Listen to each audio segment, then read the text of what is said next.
70%. Let that number sink in for a moment. It's not a statistic about market saturation or economic downturns. It's a brutal, self-inflicted diagnosis. 7 out of every 10 Vietnamese businesses fail, and the primary cause isn't a lack of capital, fierce competition, or even a bad product. The cancer grows from within. It's a fundamental deficiency in management caliber. They are slowly suffocated not by external forces, but by their own internal chaos. If you're running a business and feel like you're constantly fighting fires, barely keeping your head above water, the problem isn't the number of fires. It's the absence of a fire prevention system. You are likely part of that 70%, and the clock is ticking.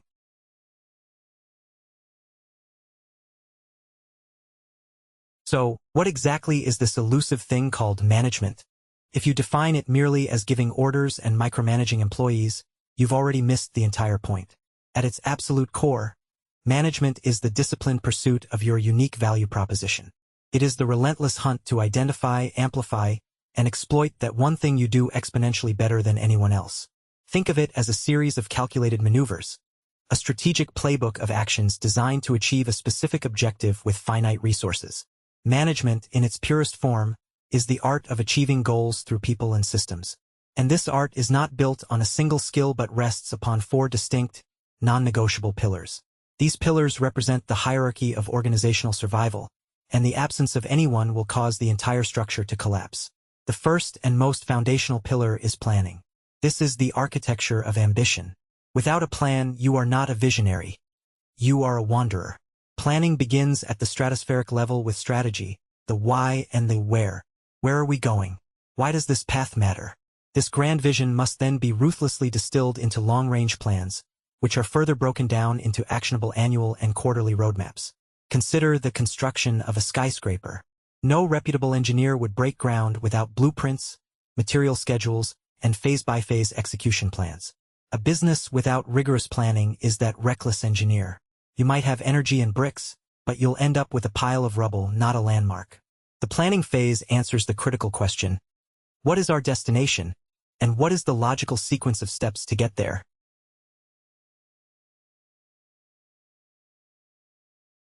Here is where a critical, culture-wide confusion derails countless enterprises. There is a pervasive and dangerous misconception that management and leadership are synonymous. They are not. They are two sides of the same coin, requiring vastly different skill sets and mindsets. A competent manager is a systems operator. Their domain is the entire ecosystem of the business, processes, machinery, logistics, and yes, people, ensuring the established machine runs smoothly, efficiently, and according to protocol. Their work is often about adherence, optimization, and control within a defined framework. A true leader, however, operates in the realm of the unknown. They are the explorers, the visionaries who look beyond the horizon of current operations. Their primary concern is not maintaining the system but inspiring people to transcend it, to adapt to radical change, and to solve problems for which no manual exists. The painful reality for many Vietnamese businesses is an overabundance of system maintainers and a desperate scarcity of system transformers. They have plenty of people who can follow the rulebook, but almost no one willing to rewrite it for a new era. This distinction leads us directly to the second pillar: organizing. Planning gives you the blueprint. Organizing is the act of building the factory that will construct your vision. You have your strategy and your annual plan. Now you must mobilize. This involves designing the organizational structure, allocating resources, defining roles and responsibilities, and establishing workflows. A poorly designed organization is a leaky vessel, creates shadows, blind spots, and overlaps where accountability evaporates. Where there is weak organization, there is inevitable waste, inefficiency, and opportunity for malfeasance. Imagine a retail operation where inventory management is siloed from point-of-sale data. Products can vanish into a void between the warehouse and the sales floor. A well-organized structure with clear processes and built-in checks and balances plugs these gaps by design. It makes corruption difficult and transparency the default state. Organizing transforms abstract plans into a tangible, functioning organism.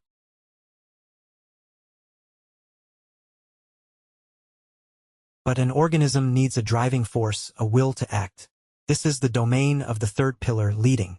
After building the system, management, and the structure, organizing, you must ignite the human engine within it.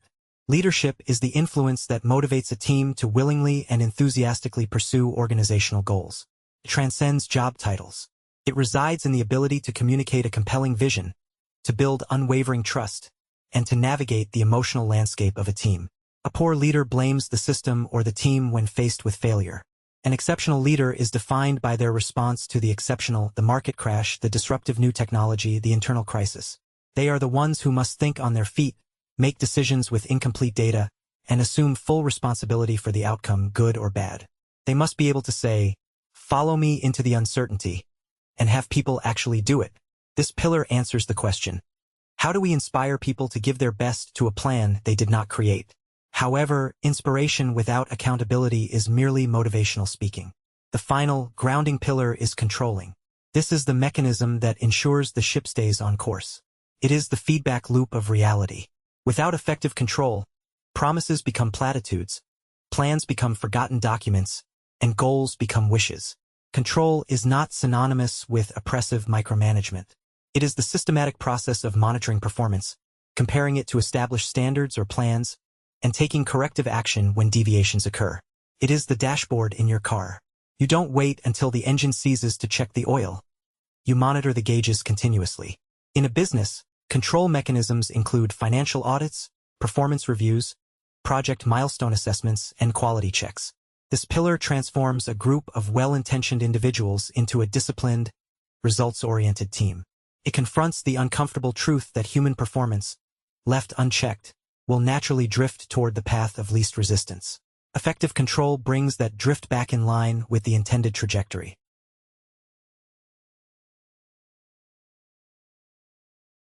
Now, consider a profound implication. These 4 pillars are not confined to corporate boardrooms. They are the fundamental architecture for managing anything of value, most importantly, your own life. This is the concept of self-governance. Are you actively planning your career and personal growth? Are you organizing your time, finances, and health habits effectively? Are you leading yourself, overcoming procrastination, fear, and self-doubt to take initiative? And are you controlling your progress through regular self-reflection and adjustment? Mastery of self-management is the prerequisite for managing others. You cannot bring order to an organization if you cannot bring order to your own priorities and actions. The discipline required to execute these 4 functions internally is the same muscle needed to execute them externally on an organizational scale. Let's apply this lens critically to your own operation. Diagnose the weakness.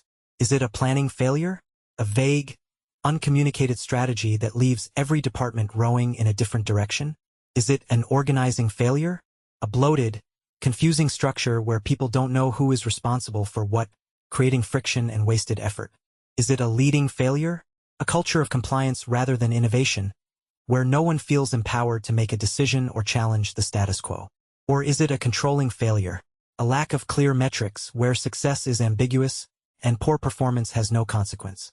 The transformative insight is this: you may not need more resources. You almost certainly need better management. By shoring up just one of these crumbling pillars, you can unlock efficiencies and profits that were trapped within your existing framework. The leverage is immense because management capability is the multiplier of all other resources. Ultimately, management caliber is not a soft skill. It is the hard wiring of a successful enterprise. It is the central nervous system. Planning is the brain, setting direction. Organizing is the skeleton, providing structure. Leading is the heart, pumping passion and energy. Controlling is the immune system, identifying and correcting threats. When all 4 systems work in harmony, the organization is vibrant, adaptive, and strong. When one fails, the entire body grows sick.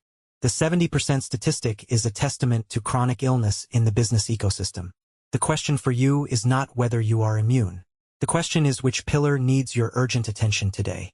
The journey from being part of the 70% that fail to joining the 30% that thrive begins with this single, honest audit. Your next move is not to work harder, but to manage smarter. The blueprint for survival and indeed for dominance is right here. Will you follow it?